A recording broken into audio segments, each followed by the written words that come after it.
Sabi ko kasi sa sarili ko, kaya after this rally, yung peace rally na sinimulan ng INC, siguro tayo din, sabi ko sa mga kasama ko, tayo din, magrarally tayo in connection sa peace rally ng INC, in support of them.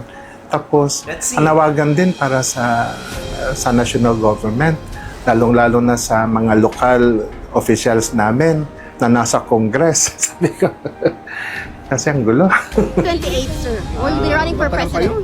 Sir, yung presentation ng House, former President Duterte and Senator Hello mga kadonatics! Nakita niyo bang reaksyon ni Tampalos-Los nung tinanong siya na tatakbo ba siya ng pagka-presidente come 2028? Nako! Tignan niyo yung reaksyon niya. The way siya mag-smile, the way niya sinabi, layo pa yun. Makikita mo talaga doon, nagkahaman talaga. Excited na maupo. Kaya pala ganun na lang yung impeachment cases against Sara Duterte. Kung ma-impeach si Sara Duterte, it means hindi na siya makakatakbo sa 2028 presidential election. Kaya ganun na lang talaga ang panggigipit nila. Nako. Let's watch the video. Sir, your plans for 2025, are you running for senator po?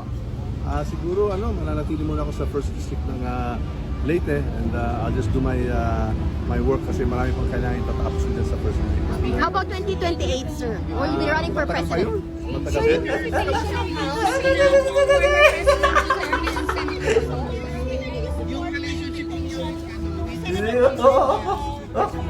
Sir, PDP laban po. How can you say about that? Napakatambalos-los talaga.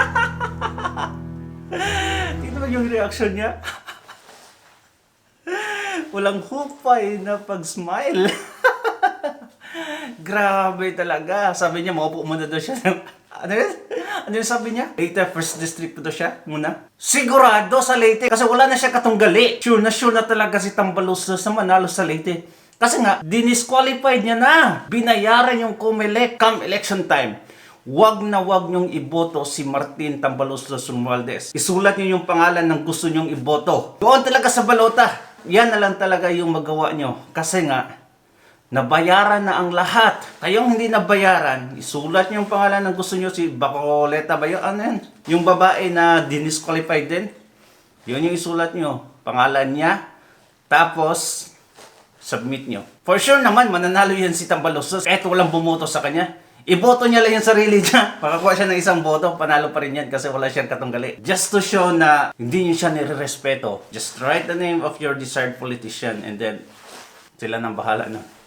Anyway, let's go on to the next video where a Roman Catholic, may plano silang maggawa din ng peace rally. Alam naman natin yung rally ng INC. That's to go against the impeachment cases on Inday Sara. Diba? Hindi lang talaga clearly na-mention na in support to Sara Duterte. Pero yun naman talaga yung, context ng peace rally. Unity. Kasi nga, gusto nilang impeach si Sara Duterte. Nope, we are for unity. Do not impeach the Vice President that we voted. Ngayon, yung Catholic priest, may plano din pala silang magawa ng peace rally after the INC. Panoorin natin video. Noong narinig ko na magkakaroon ng rally ang INC, from the mouth of the mayor, nung nag-meeting kami doon sa kanyang office, wow, magrarally ang INC at sila yung namamahala, spearheaded by the INC brothers, sisters.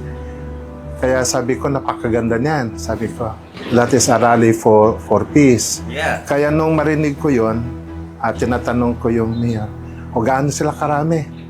Sabi niya, siguro mga 30 to 50,000. Wow! Pwedeng sumali. Parang ganon. Sabi ko agad sa kanya, pwede sumali. Sabihin mo, sasali ko. Para sa akin, ina-announce ko na dito sa simbahan na bilang parish administrator ng cathedral, you can join by your own decision. Basta mature yung decision ninyo. Kung tatanungin kayo, sino yung nag-utos, sabi niyo wala. Yung sarili namin na conviction na mag-join sa peace rally. Dahil ito po ay napakagandang rally. Napapanahon po. Sabi ko kasi sa sarili ko, kaya after this rally, yung peace rally na sinimulan ng INC, siguro tayo din, sabi ko sa mga kasama ko, tayo din, magrarally tayo in connection sa peace rally ng INC, in support of them. Tapos, anawagan din para sa national government, lalong-lalo na sa mga local officials namin na nasa Congress. Sabi ko, kasi ang gulo. Ang Ano gulo lang, talaga. focus lang sila sa trabaho nila. Legislative gagawa sila ng batas para sa kabubuti ng bansa. Lalong-lalo na sa mga magsasaka. Personally po, ako optimistic ako na talagang maganda po yung darat na ng rally na ito. Dahil you have numbers, Marami kayo sa INC at alam namin yung pamumunuan na kung anong sasabihin noong nasa simbahan, yung namumuno, ay susundin ng mga nasa ibaba. Kaya kung nanawagan kayo for peace, sigurado yon.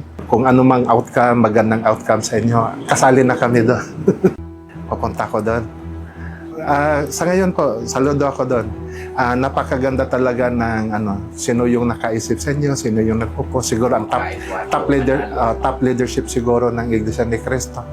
Ay po, nag-appreciate talaga namin. Hindi lang ako kundi marami po kami na wow, nakawaw kami dahil ngayon lang ang mga Masaya feeling nyo. Opo, ang mga Katoliko, ganun agad, kami agad, react agad.